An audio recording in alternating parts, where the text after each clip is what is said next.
Hello everyone, welcome to my channel basic biology and microbiology. Today हम discuss करने जा रहे हैं human heart part second. Part first जो है हम ऑलरेडी इसी चैनल पे वीडियो बना के अपलोड कर दिए हैं। जिन्होंने पार्ट फर्स्ट को नहीं सीन किया है, please go and watch. Then फिर उसके बाद आप लोग इसको बहुत ईजिली अंडरस्टैंड कर पाएंगे। ओके, तो चलिए स्टार्ट करते हैं। राइट एट्रियम, इसका क्या फंक्शन होता है, इसका क्या कार्य है? ये जो है डीऑक्सीजनेटेड ब्लड को कैरी करता है, और लेफ्ट एट्रियम जो है receiving chamber for oxygenated blood को रिसीव करता है। सेप्टम मतलब लेफ्ट वेंट्रिकल और लेफ्ट राइट वेंट्रिकल के बीच जो है सेप्टम होता है, और इसका क्या फंक्शन है? ये help to separate oxygenated blood and deoxygenated blood, मतलब ये हेल्प करता है अलग करने में ऑक्सीजनेटेड और डीऑक्सीजनेटेड ब्लड को, दोनों को सेपरेट करता है। दोनों एक साथ टुगेदर ना मिल पाए, इसीलिए इसका यही फंक्शन होता है।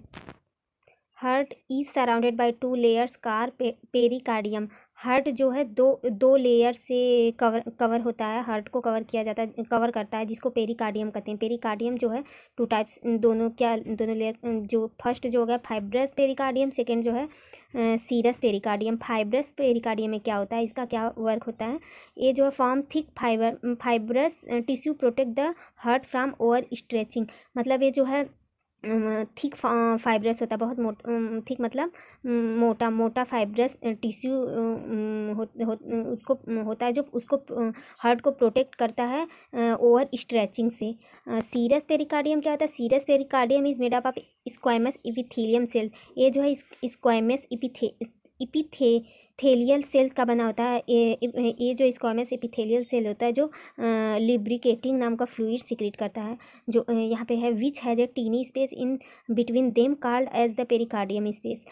फाइब्रस पेरिकार्डियम, सीरस पेरिकार्डियम, इन दोनों के बीच जो स्पेस होता है उसको हम पेरिकार्डियम स्पेस कहते हैं, और ये जो है फील्ड रहता है, भरा रहता है लेब्रिकेटिंग फ्लूइड, जिसको हम पेरिकार्डियम फ्लूइड कहते हैं। लेब्रिकेटिंग फ्लूइड से जो जगह होती है, स्पेस होता है, वो पूरा भरा रहता है, तो उसको हम पेरिकार्डियम फ्लूइड कहते हैं। ओके, यहाँ पे हमने डायग्राम मेंशन किया है, इसके थ्रू हम आपको समझा रहे हैं। यहाँ ये जो है, यहाँ पे हमारा हार्ट हो गया। हार्ट के सबसे बाहर जो है फाइब्रस पेरिकार्डियम की कवरिंग है।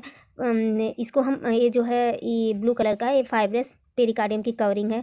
इसके अंदर देखो थिक फाइब्रस टिश्यू भरा रहता है, जो वही हार्ट को ओवर स्ट्रेचिंग होने से प्रोटेक्ट करता है।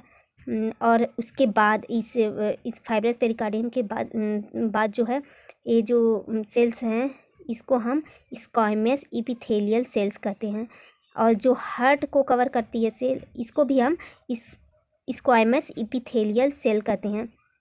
ये दोनों सेल हैं स्क्वामस एपिथेलियल, ये जो आउटर कवरिंग है इस स्क्वामस एपिथेलियल सेल्स की, और जो हार्ट की कवरिंग को, ये हार्ट अंदर इनर कवरिंग है, ये भी स्क्वामस एपिथेलियल सेल्स होती है। इन दोनों को मिला के हम सीरस पेरिकार्डियम बोलते हैं। ओके, और ये सीरस पेरिकार्डियम जो है 2 टाइप्स के होता है।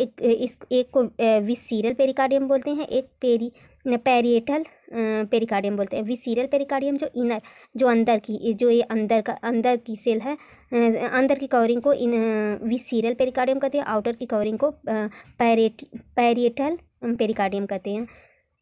और जो बीच में जो स्पेस होता है, ये जो स्पेस है, इसको पेरिकार्डियम स्पेस कहते हैं, और इसके अंदर जो फ्लूइड भरा होता है, इसको पेरिकार्डियम, ये सब फ्लूइड भरा है, इसको हम पेरिकार्डियम फ्लूइड कहते हैं।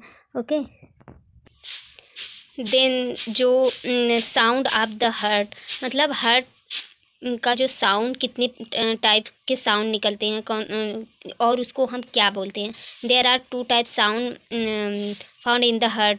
First lub, second dub. Lub sound कब प्रोड्यूस होता है? The first heart sound is called lub. जो पहला हार्ट साउंड प्रोड्यूस होता है उसको हम लब कहते हैं। लब sound is produce when the ventricle contract and the atrioventricular valve close. लब साउंड कब प्रोड्यूस होता है? जब वेंट्रिकल कॉन्ट्रैक्ट होते हैं और एट्रियोवेंट्रिकुलर वाल्व जो होती है क्लोज होती है। एट्रियोवेंट्रिकुलर वाल्व में क्या क्या आते हैं? जैसे एक हो गया बाइकस्पीड वाल्व हो गई, और ट्राइकस्पिड वाल्व, इन दोनों को मिला के हम एट्रियोवेंट्रिकुलर वाल्व कहते हैं। जब ये दोनों क्लोज होती हैं तब फर्स्ट साउंड प्रोड्यूस होता है जिसको हम लब कहते हैं। जो सेकेंड जो है डब साउंड कब प्रोड्यूस होता है? The second heart sound is called dub. जब सेकेंड हर्ट का साउंड प्रोड्यूस होता है उसको हम डब कहते हैं। Dub is produce when the semilunar valve close and prevent the blood from flowing back into the ventricle. जब डब कब प्रोड्यूस होती है? जब सेमील्यूनर वाल्व क्लोज होती है। सेमील्यूनर वाल्व में कौन सी क्या क्या आ जाती हैं? फर्स्ट जो है पाल्मोनरी वाल्व और सेकेंड है एओर्टिक वाल्व। ये दोनों सेमील्यूनर वाल्व में आते हैं। जब पाल्मोनरी वाल्व और एओर्टिक वाल्व क्लोज होती हैं तब जो है हमारा सेकेंड साउंड प्रोड्यूस होता है जिसको हम डब कहते हैं। ये क्या करता है? ये जो है prevent the blood from flowing back into the, मतलब ब्लड को वेंट्रिकल में फ्लो होने से जाने से रोकता है। ओके, देन नेक्स्ट है the atrial contract together and relax together. जो हमारा एट्रियल है साथ में कॉन्ट्रैक्ट होते हैं और साथ में रिलैक्स होते हैं। The contraction is called systole. जब कॉन्ट्रैक्ट होते हैं उसको हम सिस्टोल कहते हैं। And the relaxation is called diastole. जब रिलैक्स होते हैं उसको हम डायस्टोल कहते हैं। मतलब जब कॉन्ट्रैक्ट करते हैं तो उसको सिस्टोल कहते हैं। जब रिलैक्स मूड में तो उसको डायस्टोल कहते हैं। फिर उसके बाद क्या? Heart beats rate. A healthy human heart beats 72 times per minute. एक हेल्दी मनुष्य का हार्ट जो है 72 टाइम 1 मिनट में धड़कता है। फिर उसके बाद duration of different stages of the cardiac cycle is. Cardiac cycle के दौरान डिफरेंस अलग अलग स्टेज में कैसे कॉन्ट्रैक्शन कितने सेकेंड का होता है इसमें वही मेंशन किया गया है। जैसे हो गया एट्रियल सिस्टोल। जो सिस्टोल है तो एक कॉन्ट्रैक्ट होता है। एट्रियल सिस्टोल 0.1 सेकेंड का होता है। ओके, एट्रियल सिस्टोल जो है 0.1 सेकेंड तक कॉन्ट्रैक्ट होते हैं। वेंट्रिकुलर सिस्टोल जो है 0.3 सेकेंड कॉन्ट्रैक्ट होते हैं। और एट्रियल डायस्टोल जो रिलैक्सेशन है डायस्टोल 0.7 सेकेंड का होता है। और वेंट्रिकल डायस्टोल ये भी रिलैक्सेशन वेंट्रिकल जो वेंट्रिकुलर है जो वेंट्रिकल होता है वो भी 0.5 सेकेंड के लिए रिलैक्स होता है। तो इस प्रकार से duration of each cardiac cycle which 0.8 second, मतलब प्रत्येक कार्डियक साइकिल के दौरान जो कितने सेकेंड रिलैक्स होते हैं और कितने सेकेंड कॉन्ट्रैक्ट होते हैं, इनको 0.8 सेकेंड पूरे कार्डियक साइकिल में चलता रहता है।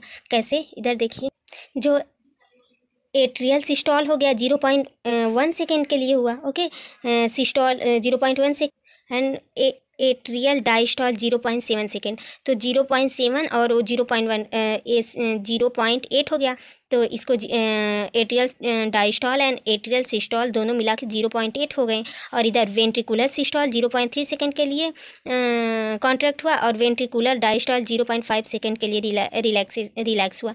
तो इन दोनों को जब हम मिलाएंगे वेंट्रिकुलर डायस्टोल और वेंट्रिकुलर सिस्टोल तो ये दोनों 0.5 5 6 7 8 तो 0.8 दोनों मिला के 0.8 हो गए। तो इसीलिए duration of each cardiac cycle will be 0.8 second. इसीलिए कहा गया कि प्रत्येक कार्डियक साइकिल का जो समय होता है 0.8 सेकेंड होता है।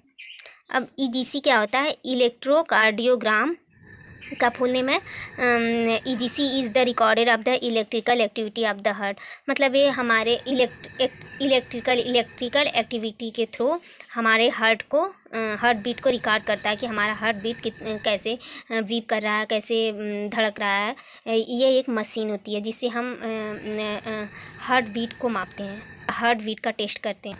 यहाँ पे एक हमने फ्लो चार्ट के थ्रू क्लियरली समझा रहे हैं। जैसे मतलब देखो यहाँ पे जो है in systemic capillary blood loses O2 and gain CO2, मतलब यहाँ पे जो है कैपिलरी के थ्रू जो ऑक्सीजन की कम हो गया और CO2 ज़्यादा हो गया तो डीऑक्सीजनेटेड ब्लड हो गया ना। तो यहाँ से inferior vena cava, superior vena cava और कोरोनरी साइनस इन तीनों के थ्रू जो है डीऑक्सीजनेटेड ब्लड कैरी, ये दोनों ही तीनों डीऑक्सीजनेटेड ब्लड को पूरे बॉडी से कैरी करते हैं। फिर उसके बाद जो है राइट एट्रियम को ट्रांसफ़र करते हैं। फिर राइट एट्रियम के जो है ट्राई कैप्सिड वाल्व ओपन होकर राइट वेंट्रिकल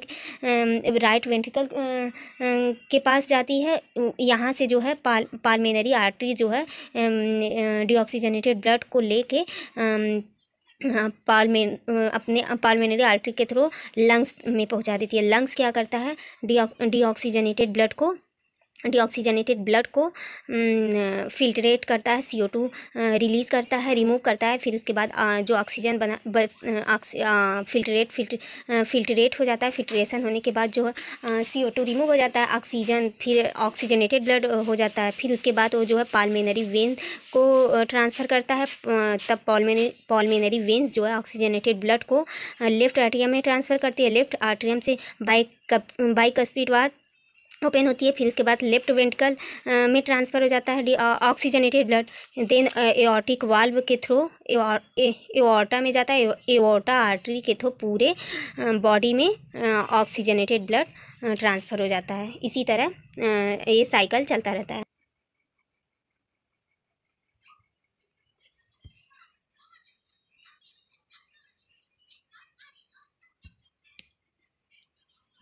दोस्तों वीडियो अच्छी लगे तो प्लीज़ लाइक करें, शेयर करें and subscribe to my channel. अगर कोई क्वेरी हो तो प्लीज़ कमेंट करें।